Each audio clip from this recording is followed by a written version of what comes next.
Hello viewers, আজকে আপনাদের সামনে আলোচনা করব ধুতরা ফুলের গুণাগুণ ও উপকারিতা বিষয়ে। ধুতরা বাংলাদেশের একটি পরিচিত উদ্ভিদ। গ্রাম বাংলার পথে ধারে, বনের ঝোপঝাড়ে, অনাদরে, অবহেলায় এ গাছ বেড়ে ওঠে। ছোট বাচ্চাদের অভিভাবকেরা এই বলে সতর্ক করেন যে ধুতরার গাছ খুব বিষাক্ত, ভুলেও যেন এই গাছের কিছু মুখে না দেয়। তবে কেউ কেউ আবার এটা ঔষধি গাছ হিসেবে ব্যবহার করতে গিয়ে বিপদে পড়েন। সম্প্রতি শরীয়তপুরের ভেদরগঞ্জ উপজেলার চরকুমরিয়া এলাকায় এমন একটি ঘটনা ঘটেছে। অ্যালার্জিতে কষ্টে পাচ্ছিলেন একটি পরিবারের সদস্যরা। তখন স্থানীয় একজন পরামর্শ দেন, ধুতরার পাতা সিদ্ধ করে খেলে অ্যালার্জি ভালো হয়ে যাবে। সেই পরামর্শ অনুযায়ী ধুতরার পাতা সিদ্ধ খেয়ে ওই পরিবারের 3 জন অসুস্থ হয়ে হাসপাতালে ভর্তি হয়েছিল। আর পরিবারের 3 শিশু খাওয়ার সঙ্গে সঙ্গে বমি করে ফেলে। এই ঘটনার পরিপ্রেক্ষিতে বলা যায় ধুতরার গাছ বিষাক্ত, তবে এই গাছের পাতা, ফল, বীজ ও শিকড় নানাভাবে ভেষজ চিকিৎসায় কাজে লাগে। ধুতরা গাছ বিভিন্ন পতঙ্গ ও বন্য প্রাণীর খাদ্য ও আশ্রয়স্থল। আমাদের প্রাকৃতিক পরিবেশের ক্ষেত্রে এই গাছের অবদান কিন্তু ফেলে দেওয়ার মতো নয়। ধুতরার বৈজ্ঞানিক নাম ধাতুরা স্টারামোনিয়াম। গাছ হয় ঝাড়ের মতো। ধুতরার ফুল দেখতে বেশ সুন্দর।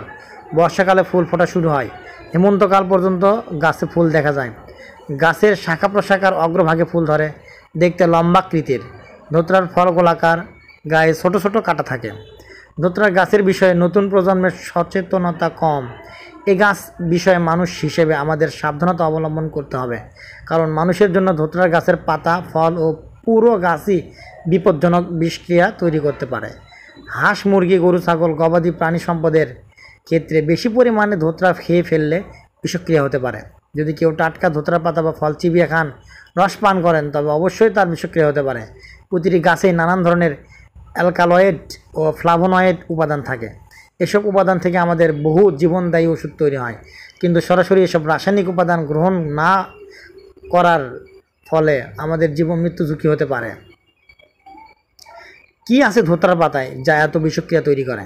ধুতরার গাছে টোপেন অ্যালকোনয়েড থাকে যা বিষক্রিয়া তৈরি করতে পারে। ধুতরার পাতায় অ্যাট্রোপাইন, হায়োস্কামাইন ও স্কোপোলামিন নামে রাসায়নিক উপাদানগুলো থাকে। ধুতরার পাতা খেলে মানুষের শরীরে এসব উপাদান মিশে যায়। কারো ক্ষেত্রে কিছু সময় পর বিষক্রিয়া শুরু হয়। ধুতরার পাতা খেলে অ্যান্টিক্লোনাজারিক সিনড্রোম তৈরি হয়, মুখ ও গলা শুকিয়ে যায়, প্রস্রাবের সমস্যা হয়, পেট ব্যথা শুরু হয়, চোখ ঝাপসা হয়ে যায়, স্পন্দন দ্রুত বেড়ে যায় এবং ঘাম কমে গিয়ে সারা শরীরে একটা অস্থিরতা তৈরি হতে পারে।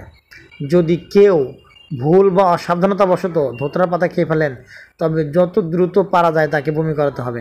তার মুখ ও পেট পরিষ্কার করাতে হবে। দ্রুত চিকিৎসক বা চিকিৎসা কেন্দ্রে নিয়ে যেতে হবে। ধুতরার পাতা যেন শিশুরা বা বয়স্করা না খান, সেই সচেতনতা বাড়াতে হবে। আজকের এপিসোডটি এই পর্যন্তই।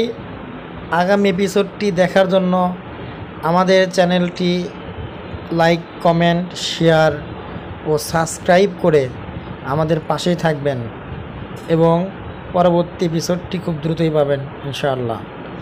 আসসালামু আলাইকুম।